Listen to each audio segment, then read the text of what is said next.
तो इकबाल भारती जी, आप क्या बताएंगे कि आप बहुजन समाज पार्टी के लगातार काम किया आपने और लगातार आप कहते आ रहे हैं कि बहुजन समाज पार्टी सहारनपुर सीट जीतेगी, लेकिन क्या वजह है कि जो चर्चा है इलाके के अंदर, वो चर्चा ये है कि संजय गर्ग ने पैसे दे करके बहुजन समाज पार्टी का मनीष अरोड़ा खरीद लिया था। ये पूरा मामला क्या है?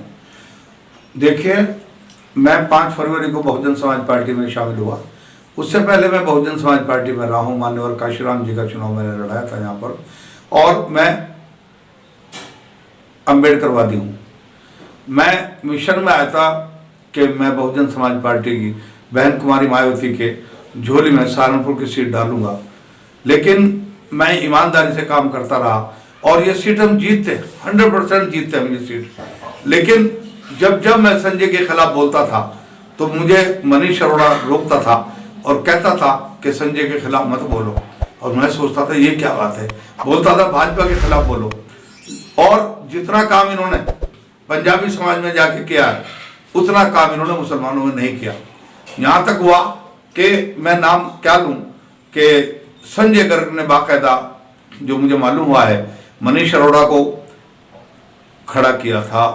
मनीष अरोड़ा से पहले बहुजन समाज पार्टी का कैंडिडेट एक मुस्लिम बनने जा रहा था, जो मजबूती के साथ में चुनाव भी लड़ा था, और लेकिन हमें इसका कोई मलाल नहीं था। हमारा पंजाबी अगर ईमानदारी से ये चुनाव लड़ता तो हमारा पंजाबी हमारे साथ आता, मुसलमान भी हमारे साथ रहता और हमारा दलित भी हमारे साथ रहता। लेकिन इसने पूरे चुनाव को एक बाकायदा प्लानिंग करके लड़ा है और पूरे चुनाव को संजय गर्ग ने हैंडल किया है। ये बात मुझे आखिर में आके पूरी तरह मालूम हो गई। नहीं, खबर ये भी है कि जो आपके सांसद हैं हाजी फजल रहमान, उन्होंने इनकी दोनों की सेटिंग कराई थी। देखिए, ये कुछ मेरे तक भी आई है बात कि इमरान मलिक पहले टिकट मांग रहे थे, उन्होंने बहुत अच्छी रकम ला करके रख भी दी थी, क्योंकि जो पार्टी फंड में हमारे यहाँ डोनेशन जाता है उसके हिसाब से ये भी हो गया था। लेकिन फिर मनीष अरोड़ा की तरफ से ये मामला आया और बीच में जो भी कुछ हुआ है, बाकायदा एक प्लानिंग करके संजय को जिताने के लिए पूरा हमारा बहुजन समाज पार्टी के जो मेन लोग थे वो सारे लगे रहे। कौन कौन लोग थे वो लोग? देखिए, बहुत सभी, मान लीजिए मैं अकेला नजर आता था, या लोधी कुमार जी ईमानदारी से लग रहे थे, हमारे दलित समाज के लोग सारे ईमानदारी से लग रहे थे, लेकिन मनीष अरोड़ा और बाकी सभी लोग पूरे संजय को जिताने के लिए लगे हुए थे, और उन्होंने पूरी तरह से पार्टी का यहाँ बेड़ा गर्क करने का काम किया है, जिसका मुझे तकलीफ है। और बहन जी अगर समीक्षा बैठक बुलाएंगी तो मैं सारी की सारी बात बहन जी के सामने रखूंगा, और चाहे वो किसी के खिलाफ जाए या किसी के हित में, मैं पार्टी का वफादार सिपाही हूं। मैं पार्टी से हटके कोई काम नहीं करूंगा, मुझे चाहे इसके लिए कोई भी कुर्बानी क्यों ना देनी पड़े।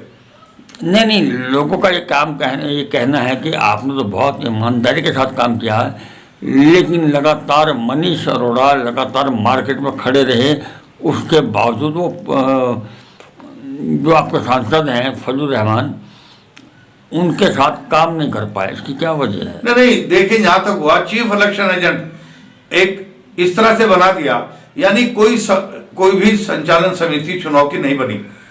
क्यों नहीं बनी? क्योंकि अगर संचालन समिति बनती तो चुनाव सही तरीके से लड़ा जाता। कोई प्रक्रिया नहीं थी। यहां तक हुआ कि चुनाव के लिए जो चीफ इलेक्शन एजेंट होता था, पहले मेरा नाम रखा, उसके बाद जब ये समझ गए कि इकबाल भारती तो ईमानदारी से पूरा पार्टी का काम कर रहा, तो फिर मुझे चीफ इलेक्शन एजेंट भी नहीं बनाया। इंतहा तो यहाँ तो हो गई कि आखिर में ये बात आई थी कि सेंटर टेबल पर इकबाल भारती को काउंटिंग के लिए बनाया जाएगा एजेंट, लेकिन इन्होंने काउंटिंग में भी एजेंट नहीं बनाया, बात तक नहीं करी। ये समझ रहे कि मैं तो पार्टी का वफादार हूं और हमें दूसरा काम करना, तो ये हमारे बीच रोड़ा रहेगा, इसलिए इसको कहीं भी कोई वो चीज ना दो जिससे कि हमारी राह में कांटा बने। और उनकी राह ये थी कि संजय को चुनाव जिताना है। हालांकि संजय उसके बाद भी चुनाव हार रहा है। मैं बता दूं आपको, इनकी इन गलतियों की वजह से हमारा अपना वोट जो है इधर उधर भटक गया और बह गया, क्योंकि जब वो देख रहे थे कि बसपा के जो लोग हैं ना तो वो बस्ते लगा रहे, पूरे दिन ऑफिस बंद रहा। चुनाव वाले दिन हमारा आले की चुंगी पर जो मेन ऑफिस बना था शहर के लिए, पूरे दिन रहा। अगर आप कहोगे तो उसकी मेरे पास में रिकॉर्डिंग भी है, मैंने उसका फोटो लिया हुआ है, सुबह के वक्त भी और शाम को भी। अब आप एक जानकारी चाहूंगा कि अभी क्या पोजिशन है, कंडीशन क्या है? मैं तो पार्टी के लिए वफादार हूँ, पार्टी के लिए काम करूंगा। नहीं, जो ये मनीष रावत चुनाव लड़े थे, इनकी मेंटेलिटी नहीं, क्या है? ये चुनाव नहीं लड़े, ये तो बाकायदा सिर्फ अपने नाम रखने के लिए कि मेरा नाम भी आ जाए कि मैं चुनाव लड़ रहा हूँ, लोग मुझे जान जाए, बस ये था। चुनाव का कोई माहौल नहीं उनके आने। अगर आपने हमारे चैनल को सब्सक्राइब नहीं किया है तो सब्सक्राइब कीजिए, लाइक कीजिए, शेयर कीजिए और हाँ बेल आइकन को दबाना ना भूलें ताकि बाकी अपडेट्स आपको सबसे पहले मिलती रहे। नमस्कार।